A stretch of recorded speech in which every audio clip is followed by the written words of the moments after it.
केंद्रीय मंत्री निर्मला सीतारमण ने आज लगातार 8वां बजट संसद में पेश किया और इस 8वें बजट में आम आदमी को काफी राहत देने की कोशिश की गई है। पिछले कई बजट में आम आदमी के हिस्से काफी कुछ नहीं लगा था, ऐसे में इस बार इनकम टैक्स पेयर्स को वैसे बड़ी राहत पहुंचाने की कोशिश की गई है। 12.75 लाख तक की आय जिसकी भी है उन्हें टैक्स नहीं चुकाना होगा, साथ ही 4 साल का इनकम टैक्स रिटर्न एक साथ फाइल कर सकेंगे, ये प्रावधान भी किए गए हैं। सीनियर सिटीजन्स के लिए कई सारी घोषणाएं की गई है। किसानों के लिए, युवाओं के लिए काफी सारी चीजें बजट में शामिल की गई है ताकि हर एक वर्ग को बजट में शामिल किया जा सके और देशवासियों को राहत पहुंचाई जा सके। वडोदरा के फेडरेशन ऑफ गुजरात इंडस्ट्रीज में भी आज बजट देखने का आयोजन किया गया और बजट के पहलुओं को एफजीआई के पदाधिकारियों ने, वडोदरा के उद्योगपतियों ने एक साथ मिलकर देखा और समझा।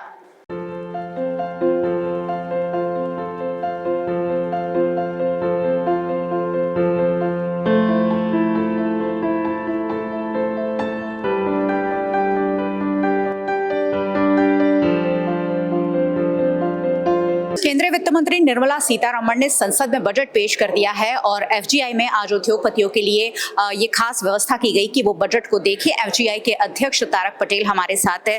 तारक भाई, क्या क्या हाइलाइट्स है इस बजट के? मैडम, मैं मानता हूं कि काफ़ी एक बेहतरीन बजट है ये। आप पिछले 2-3 बजट में देखें तो एज अ इंडिविजुअल ज़्यादा कुछ बेनिफिट्स नहीं थे, बट इसमें जो मोस्ट इम्पॉर्टेंट जो टैक्स में रैशनलाइजेशन किया हुआ है, जो रिडक्शन दिया गया है टैक्स रेट्स में और जो लिमिट्स इंक्रीज़ की गई है of minimum tax, I think ये मिडिल क्लास के लिए बहुत ही बेहतरीन है। उनके हाथ में ज़्यादा डिस्पोजेबल इनकम आएगी जिससे स्पेंडिंग बढ़ेगा तो कंट्री की इकोनॉमी पे इफेक्ट होगा। ऑल्सो अगर इंडस्ट्री की बात करें तो जो एमएसएमई को बेनिफिट्स दिए गए वो भी काफ़ी बेहतरीन है, जिससे ज़्यादा क्वांटिटी में इंडस्ट्रीज जो एमएसएमई की लिमिट में नहीं थी वो भी उसमें आएगी, तो एमएसएमई का जो बेनिफिट्स मिलता है सबको मिलेगा। और मैं ये मानता हूँ कि जो 2 हेल्थ केयर रिलेटेड जो बातें हैं, एक कि भाई जो क्रिटिकल ड्रग्स और कैंसर रिलेटेड ड्रग्स है उसका ड्यूटी फ्री इंपोर्ट, तो उससे दीज ड्रग्स कॉमन आदमी को इजीली एक्सेसिबल होगा। दूसरा जो उन्होंने बोला कि इंश्योरेंस में एफडीआई का इन्वेस्टमेंट 100% हो सकता है।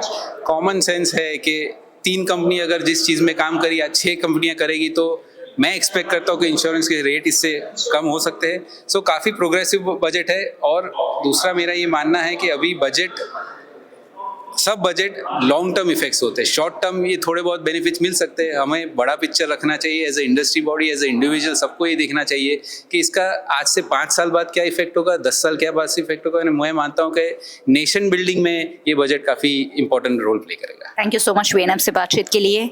लॉन्ग टर्म विजन ही रखना होगा, शॉर्ट टर्म पर यहाँ पर कुछ भी दिखाई नहीं पड़ रहा है और लॉन्ग टर्म पर ही इस बजट के फायदे हो सकते हैं, ये कहा जा रहा है। और आज जो उद्योगपतियों ने देखा समझा उसी के आधार पर ये कह रहे हैं कि ये लॉन्ग टर्म पर ही फायदा कर सकता है।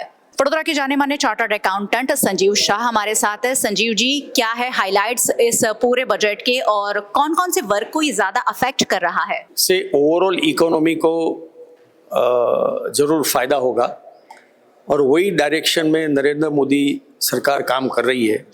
जो 5 ट्रिलियन इकोनॉमी की दिशा में उनका जो टारगेट है वो ज़रूर से नज़दीक आता हुआ दिखता है।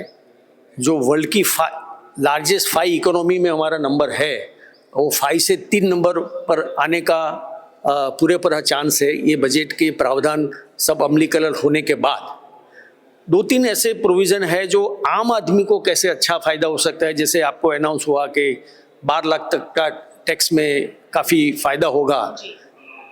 बाकी तो ऐसा है कि जो critical medical day care centre 200 जो पूरे देश में एस्टैब्लिश किए जाएंगे, वो मेरे ख्याल से एक गरीब वर्ग की प्रजा जो छोटे गाँवों से सिटी में कॉस्टली ट्रीटमेंट के लिए आती है, उनको अपने जगह पे छोटे छोटे सेंटर में, ऐसे डे केयर सेंटर में सुविधाएं उपलब्ध होगी, उसका काफ़ी अच्छा फ़ायदा होगा।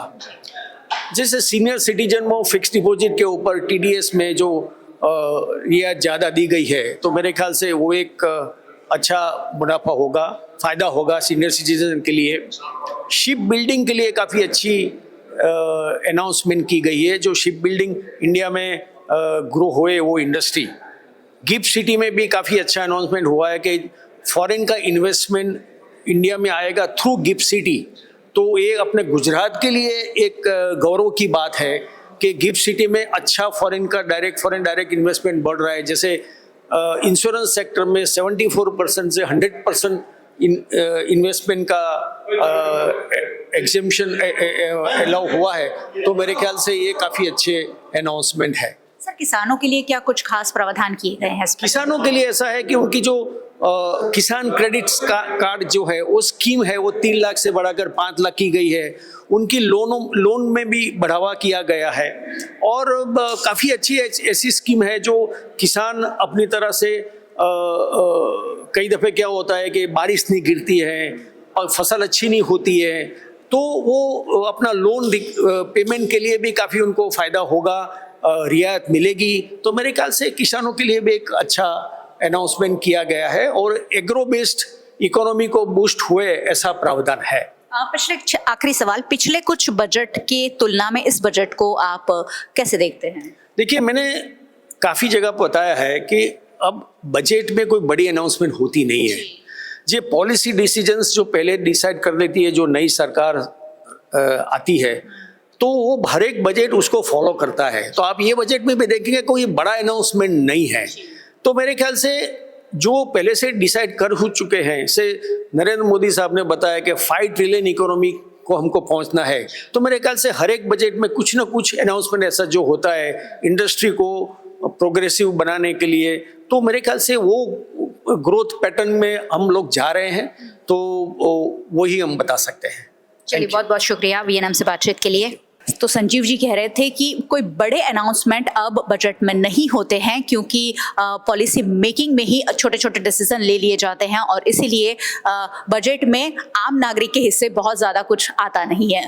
वर्ष 2025-2026 का केंद्रीय बजट आज पेश कर दिया गया है और बजट में क्या खास है ये वडोदरा के उद्योगपति प्रकाश केमिकल्स की ओर से दिलीप शाह हमें बताएंगे कि क्या उन्हें इस बजट में अच्छा लगा है। इंडस्ट्री के लिए इस बार बजट में खास क्या प्रावधान दिख रहा है? इंडस्ट्री के लिए आप देखने जाओ तो एमएसएमई को जो बढ़ावा दिया है, उनको हर जगह से उनको सपोर्ट। आज कस्टम ड्यूटीज काफ़ी कस्टम ड्यूटीज में रिडक्शन किया है और एक्सपोर्ट के जो प्रोसीजर्स है उनमें काफ़ी राहत दी है। तो क्या है कि जो एक्सपोर्टर्स है उनके लिए बहुत ही अच्छी सुविधाएं हो रही है, सो दैट एक्सपोर्ट का बढ़ावा इंडिया से हो जाए।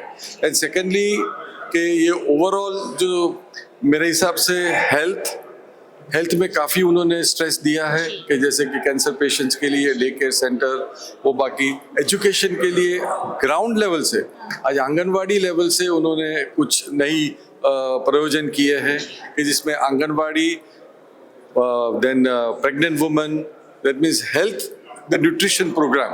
Anganwadi is basically nutrition program, तो उसी सारी एरियाज के अंदर उन्हें काफ़ी किया है और आई थिंक कि ओवरऑल ये बहुत ही robust budget. And last was the income tax कि जो अभी 12 लाख तक सबको इनकम टैक्स फ्री, बट थोड़ा सा क्लैरिफिकेशन बाकी है।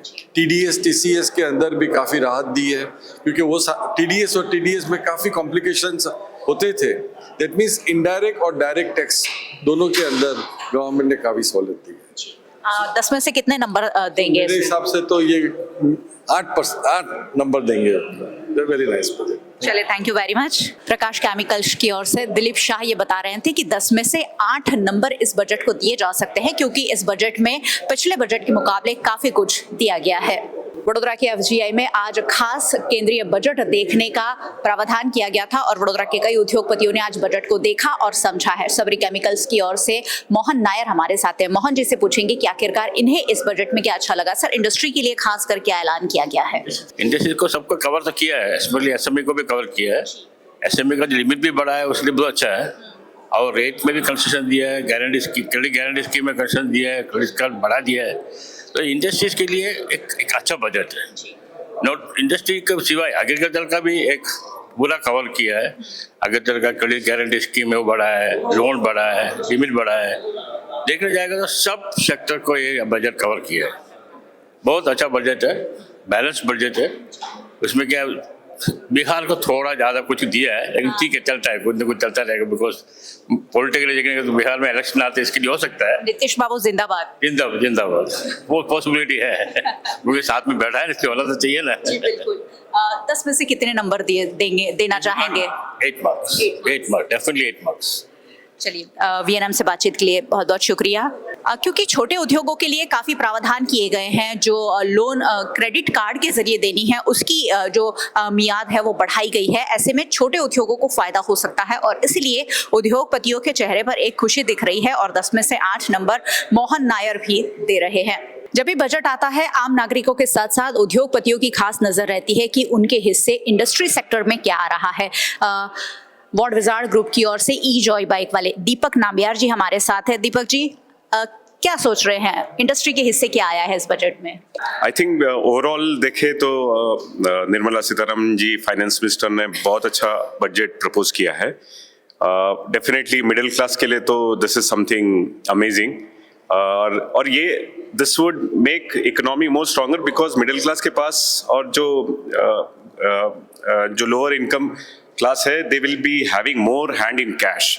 तो ये cash in circulation in the economy आने वाला है, so definitely this would give boost to the overall economy. And second, we are an EV manufacturing company और ये under the brand name Joy E-Bike, और ये definitely because there are 35 items which is capital goods जो exemption list में आ रहा है from the for the EV manufacturing sector. So that is a good news for the entire EV manufacturing companies in India. So this will help to take EV ahead. जो हमारे vision है prime minister Narendra Modi साहब का in saving our environment and sustainability. So this will definitely help us. Thank you so much VNM से बातचीत के लिए। तो पर्यावरण को बढ़ावा देने की जो कोशिश सरकार की ओर से की जा रही है, उसी के तहत इलेक्ट्रिकल व्हीकल का जो क्षेत्र है उसे आगे बढ़ाने की कोशिश की गई है और आशा करते हैं कि आने वाले सालों में सरकार जो है अपनी नीतियों में कामयाब हो और विश्व की तीसरी सबसे बड़ी इकोनॉमी बनाने का जो लक्ष्यांक सरकार रख रही है वो साकार हो सके। सहयोगी भरत राजपूत के साथ मयूरिका, वीएनएम टीवी के लिए।